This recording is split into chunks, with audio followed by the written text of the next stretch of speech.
Welcome God of War fans! My name is Shane Static, and in this God of War theory video, I will be discussing there are more than 9 Valkyries in God of War. Please leave a like if you did enjoy your time here, and subscribe so you don't miss out on any of my future content. Here we go. Okay, the Valkyries in God of War were absolutely my favorite part, and most of you know that by now, considering I talk about that a lot. And you're probably sick of me talking about them by now, but I love them so much, I really can't help myself. So I keep diving down the Norse mythology rabbit hole, and I found something quite interesting that could come true in God of War. And since God of War is heavily based on Norse mythology, this could very well come true. So stay tuned.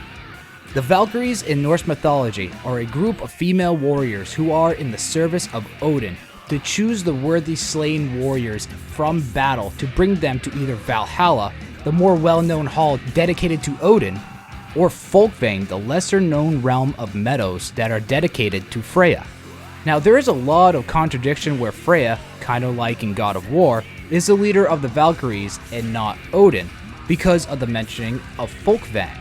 Now the Valkyries are mostly known to be able to fly over the battlefields to do their duties, but it's also said that they ride horses through the battlefield as well.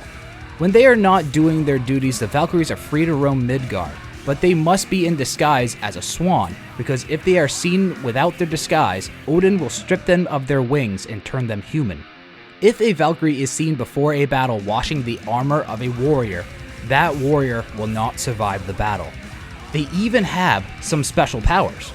I do not know if it pertains to all of them, or some, but at least some can cause death of warriors that they do not like, or even protect the ones in battle or at sea that they do.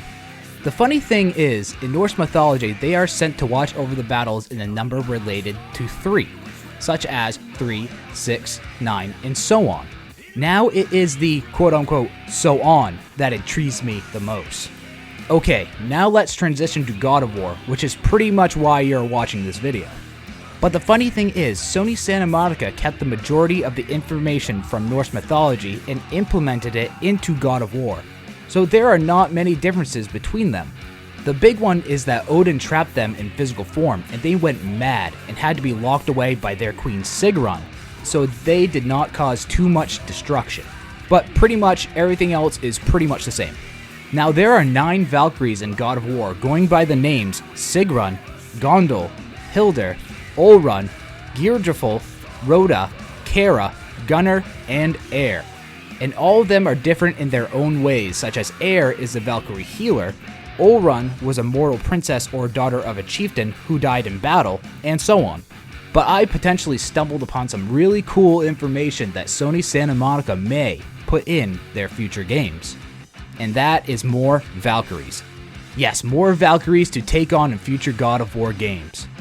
Because in Norse mythology, there are approximately 23 known Valkyries, so let's take a look at some of them. So one Valkyrie that we could see in God of War Ragnarok, or whatever the genius Cory Barlog is going to call it, is Skuld. And I apologize now for all my bad pronunciations. Now, Skuld is kind of interesting because she is mentioned as a Valkyrie in at least 2 poems in the Poetic Edda, but she is also known as a Norn, which is essentially the Norse version of the Fates, which is also made up of a trio. Interesting. Another Valkyrie that is mentioned several times in the Icelandic writings of Old Norse is Skogul. Skogul is mentioned in at least 1 poem with the Valkyrie Gondul, which Odin sent them to reside over a battle that pertains to Hakon, which he was a ruler of some sort. Gondul and Skogul tell him that they will take him and his slain warriors to Valhalla. So it is very interesting to me to see Gondul in this tale alongside Skogul, because Gondul is a part of the God of War universe. So will we see Skogul in future God of War games? We shall see. One last Valkyrie I want to discuss that might show up in God of War and has some very well-known parents is Thrud or Thrud. Now Thrud shows up in both the Poetic and Prose Eddas and has been credited to be one of the Valkyries that worked for the Allfather Odin. But her parents are even more famous, which could contribute to Thrud actually being in God of War. One parent, her mother Sif, a golden-haired goddess that is heavily associated with the earth, and her father, the god of thunder himself, Thor. Yes, Thrud is the daughter of Thor, and due to this, we could see Thrud specifically in future God of War games. Whether she is a Valkyrie or just the daughter of Thor and Sif, who knows? We have to wait and see. So what do you think about this theory? Do you agree, or do you think that I am way off? Or do you have a theory all of your own? Tell me in the comments down below, and let's discuss it. I am also offering my script writing services to you. If you would like me to write a script for you, hit me up by email located in the description right down below, and let's discuss it. My name is Shane Static. I'll see you guys next time. Take care.